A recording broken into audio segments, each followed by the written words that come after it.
Okay, this is going to be our second section for Unit 1, and so this is going to be on chapters 4, 5, and 6. And it talks about chapter 4 is socio-cultural issues. So we're going to talk about different cultures, cultural competence. We're going to talk about cultural assessments and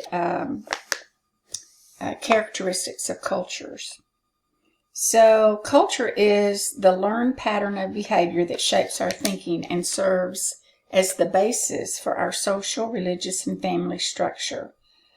Culture is shared, and we know that we do that within our family and our generations of our family. We share our cultures with them.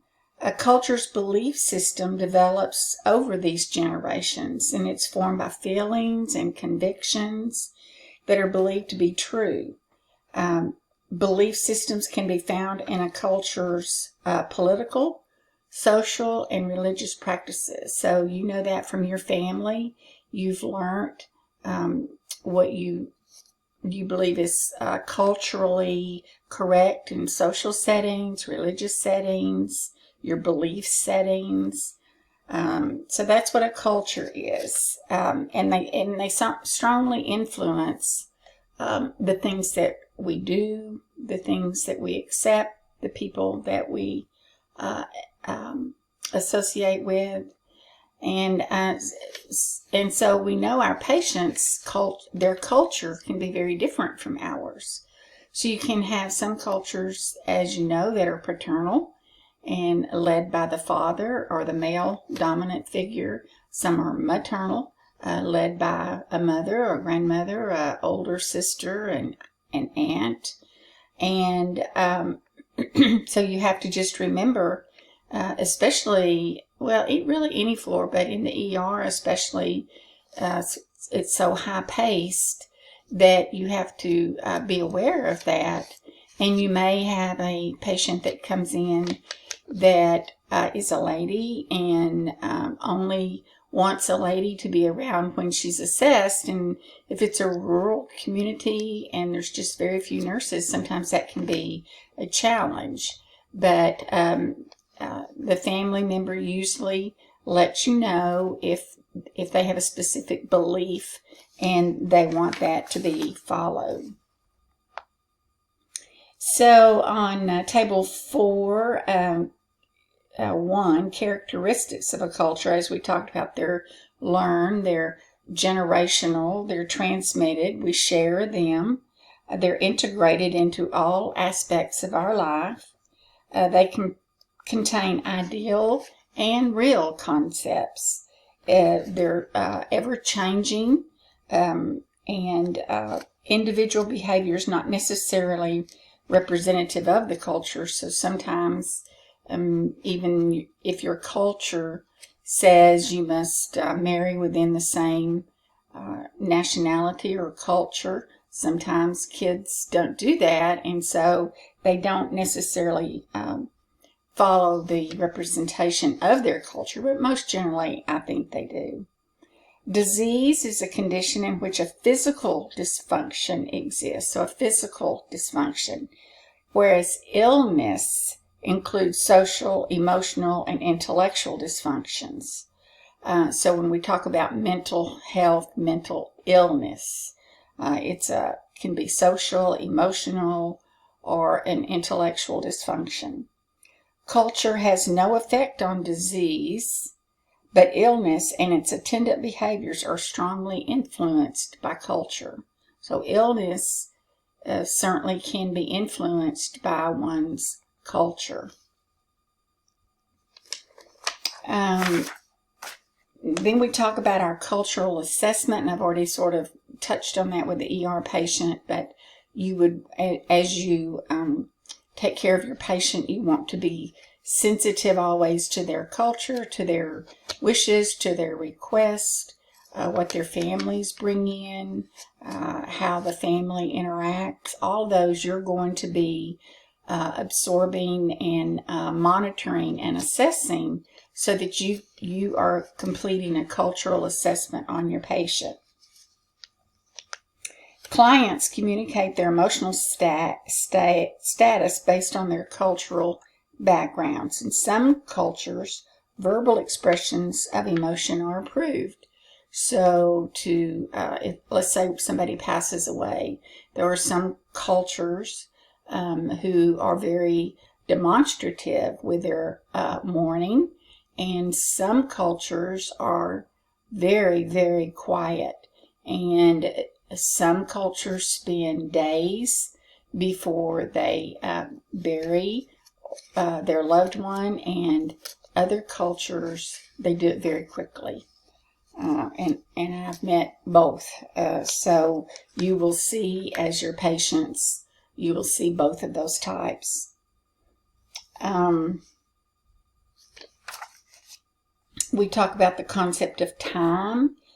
Time is rooted in a culture's basic orientation.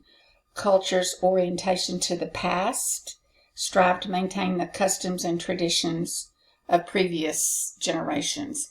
And the book talks about the Amish, who certainly do tend to live in the past, and they carry on those cultures for generations and generations, to love the land.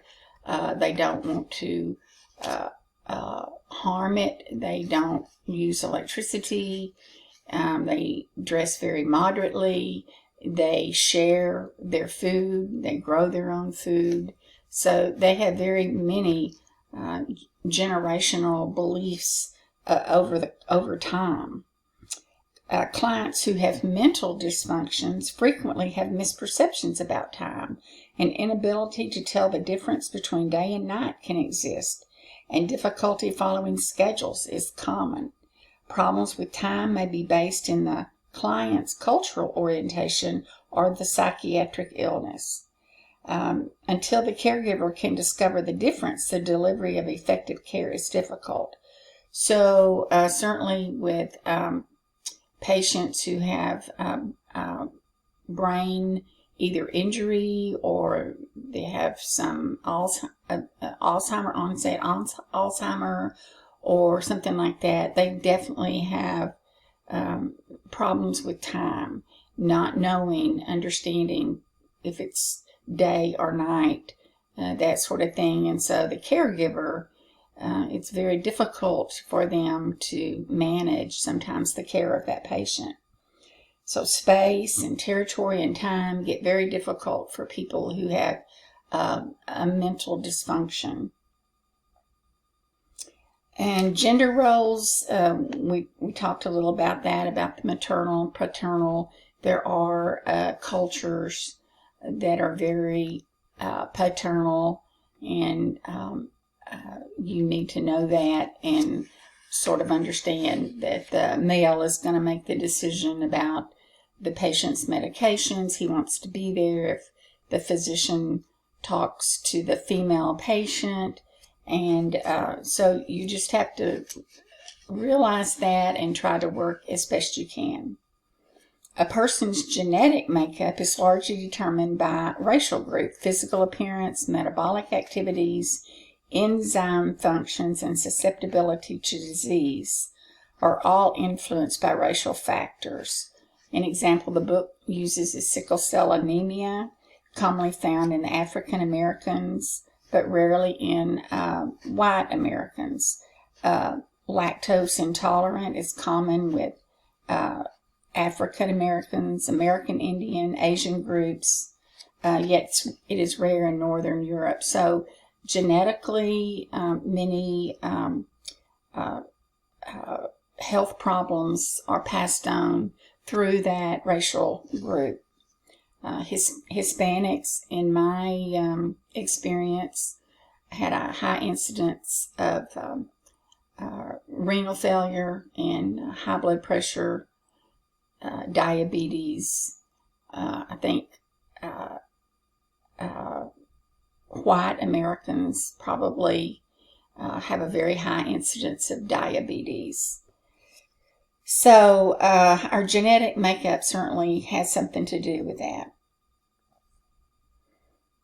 You need to understand that about your patient, and we need to understand about ourselves and our beliefs, and understand that patients have different beliefs, and it's not our way, the nurse's way, or the highway. You have to learn how to work with that patient to make sure that you're helping them to the best of your ability. I want you to be sure and work through the key points at the end of each chapter. I think they're a very good summation of the chapter, and real good for you to work through. Chapter 5 is theories and therapies. You don't study a lot about theories in your LVN program, but you will as you go through towards your bachelor's program. But one theorist that I've put some additional information out is Sigmund Freud, and I'm sure you've all heard about him. His approach to therapy was psychoanalysis, and he worked a great deal with the mentally ill. And by 1902, he had been he was convinced talking cure was valuable when you talk to a patient, that you could get to their unconscious behavior by talking about it. And so he focused his behaviors on things that the patient was unaware of. And he believed that the mind was made up of 3 interacting structures: the id, the ego, and the superego.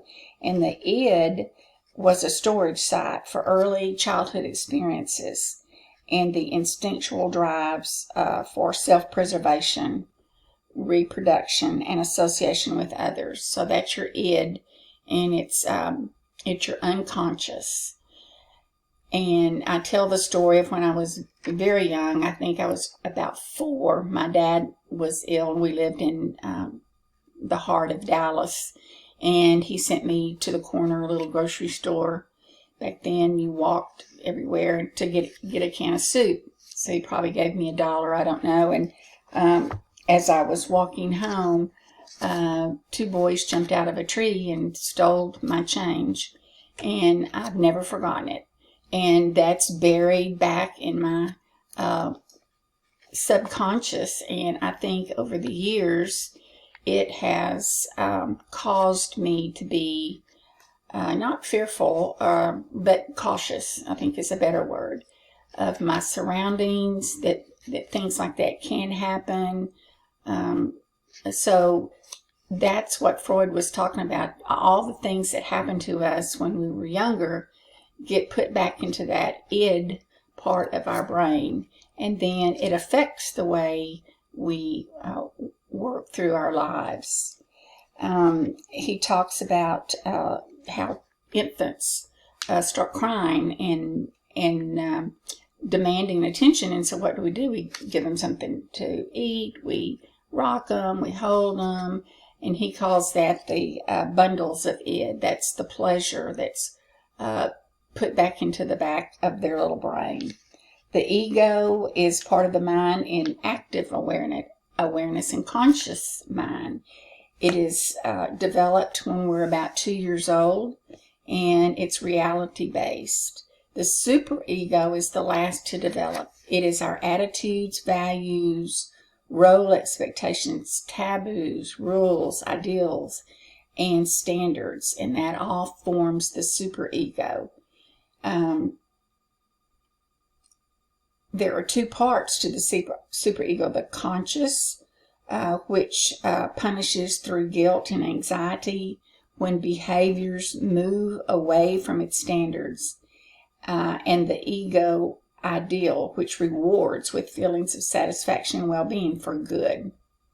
The superego is not based in reality. It just uses all these standards and helps us throughout our life.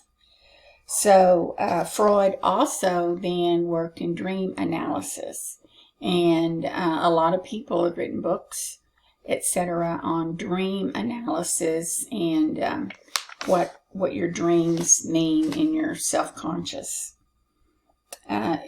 then after that, he did free association, and that is where they give you a word, and then you say the first thing that comes to your mind. So that's free association. And many of Freud's theories are challenged. However, you cannot deny the influence that he's had upon the study of mental illness. Excuse me. Sorry. Okay.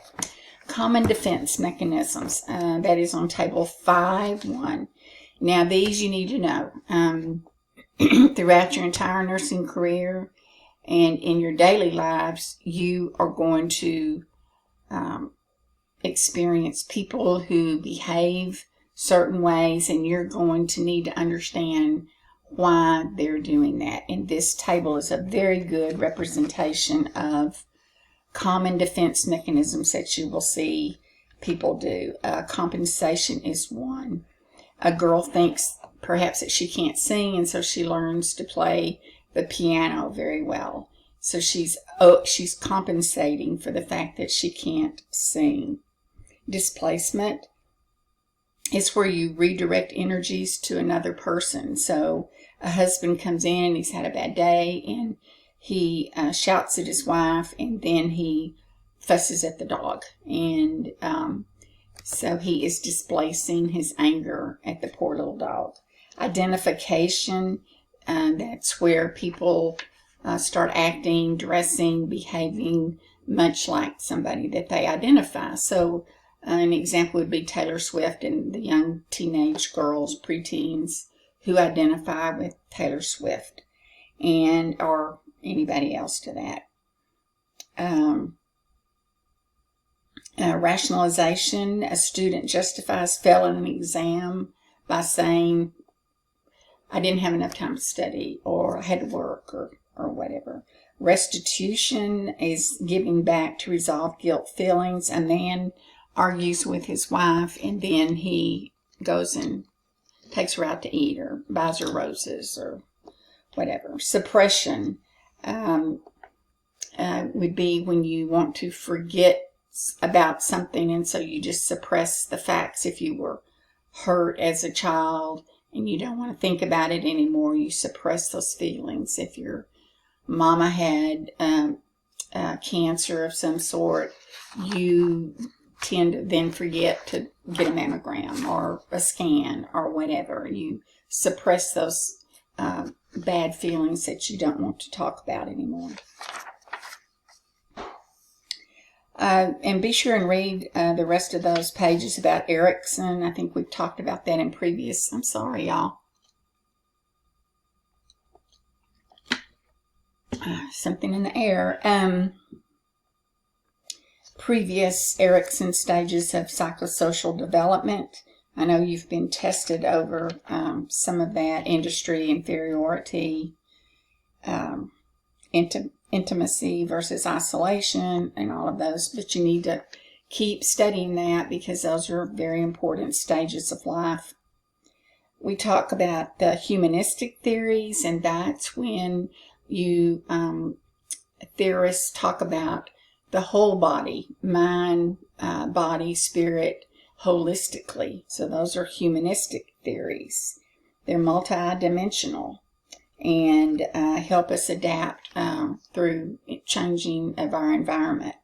Maslow was a very strong influencer of the holistic theory, and he believed in self-fulfillment was his mantra, and he created the hierarchy of needs that I'm sure you're very well aware of. And so the first need is physiological needs. We need food, we need water, we need sleep, we need rest, we need oxygen, temperature maintenance, that sort of thing. So that's what your patients are going to need. They're going to need their physiological needs met first, and then their need for safety and security. And that's when you as a nurse say, I'm your nurse, I will be back in 30 minutes, you're safe here, don't worry, I will be back. And you move right on up then to the pyramid, to the hierarchy of needs: love and belonging, then your esteem, self-respect, self-esteem, recognition, and then a need for self-actualization is when you're at your fullest potential. So make sure you know those. Highly self-actualized people are comfortable, they're independent, they're self-motivated, they identify with what's going on, they have democratic values, etc. So that's a person who's very secure within themselves, within their environment, and they have all their needs met. Carl Rogers was client-centered, and he was a psychoanalyst, and he believed in use the therapist as a guide to self-understanding, and he built on Maslow's hierarchy of needs. And it talks about other systems and system theories, coping therapies, problem-solving, behavioral therapies, etc. All of those, like I said, you will study in great depth when you're in your bachelor's program, but I want you to read about those. Then in Table 5.4 is a summary of these theories. Hildegard Peplau in the 50s, she did what they called an interpersonal model, emphasizing the relationship between the client and nurse. So hers was the interpersonal model. And Virginia Henderson, she developed 14 basic needs. It's not listed here, but she said everybody needs these 14 basic needs, very similar to Maslow. Betty Newman was in 95, and she had the systems model of nursing that tried to help people reduce their stress. Jean Watson was in 79, and she developed a philosophy and science of caring. And when I was at the hospital, we were introduced to a lady that I felt sure was working on her doctorate, because she had developed a caring model, what she called a caring model, and she was going around the United States presenting it, and our hospital actually adopted it. And so I was witness to this specific model, and it involved 5 steps, and I'm not sure I can repeat them all, but you were to go in to your patient and call them by name, introduce yourself, call them by name, touch them briefly, sit down in a chair, look them eye to eye, and tell them what your plan of care was for the day. And my name is Glenda, hello, Mrs. So-and-so, I'm your nurse today, and touch them, and then sit down, and then say, this is what we're going to do today. And by doing that, we took measures of patients feeling if they were cared for. So very basic, very basic. These therapies are basic. There's no rock science to it, but they're very important. Then you have individual therapies, behavioral therapies, behavior modification. You're aware of what that is. Group therapy, self-help groups. Nowadays, online therapy is getting popular, and even if it's in group settings. So I'll go through the key points in the back. But current treatments for mental health problems include these therapies: various individual and group psychotherapies and somatic therapies, medications, brain stimulation therapies, biofeedback, phototherapy, and acupuncture, which we will talk about here in just a minute. But all these theories and models help to explain human development and human behavior, and are very helpful to the patient, especially those who have a mental illness of some sort.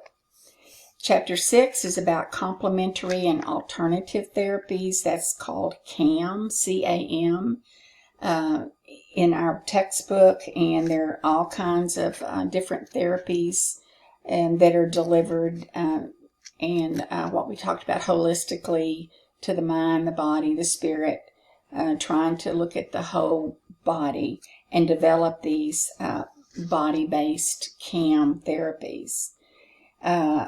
Ayurveda is one that is, I'm not sure where it originated from, maybe from India, I'm not real sure, but it is diet, meditation, herbs, yoga, exposure to sunlight, controlled breathing, and it's designed to restore balance and healing. And if any of you have a Apple Watch, it will tell you every so often to breathe, take deep breaths, and sometimes you tend to ignore that, but really deep, slow breathing is very relaxing, and especially for you as nursing students, it's important for you to try to relax and find a place where you can be quiet and just meditate quietly, close your eyes, get your attention inward, deep breathe, do those kind of things that might help you to calm down. So those are used in the whole medical systems. Then on table 6.1, it talks about body-based, such as chiropractic and chelation, massage therapy, phototherapy, biological-based practices, aromatherapy, mind-body, expressive therapy, hypnotherapy, meditation, technology is counseling and hotlines, that sort of thing. So very, very interesting. Aromatherapy, probably many of you try to do aromatherapy. I try to do some of that. I run a aromatic lavender in my mother's room every day to try to just make the environment calmer, if you can do that, and I try it. Herbal products, chiropractic, probably many of us have used chiropractic therapy, massage therapy, hypnotherapy. When I was in nursing school, my study mate's husband was a nurse anesthetist, and they were learning to hypnotize patients to try to help with sedation.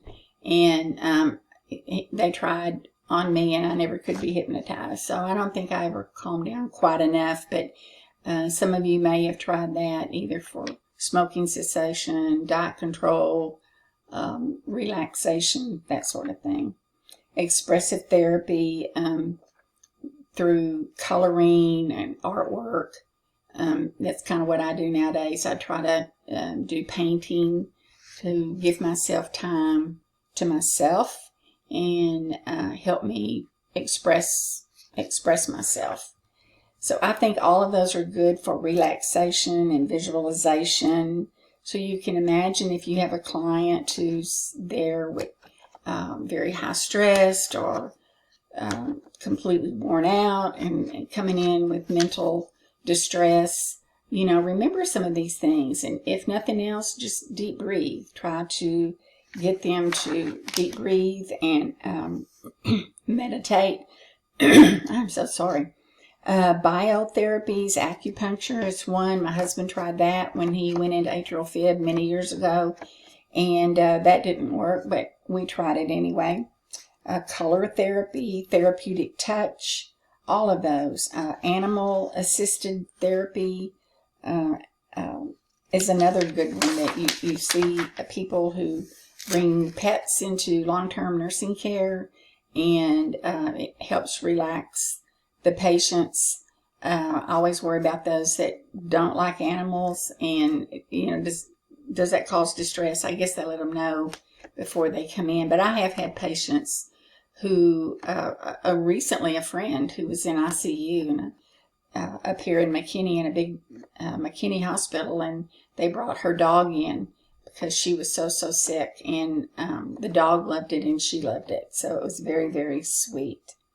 Self-help groups, certainly you've experienced that in your nursing career, and how important they are to help you express your anxiety and your fears and your joys, all those kind of things. So self-help groups are very, very good. So that's the end of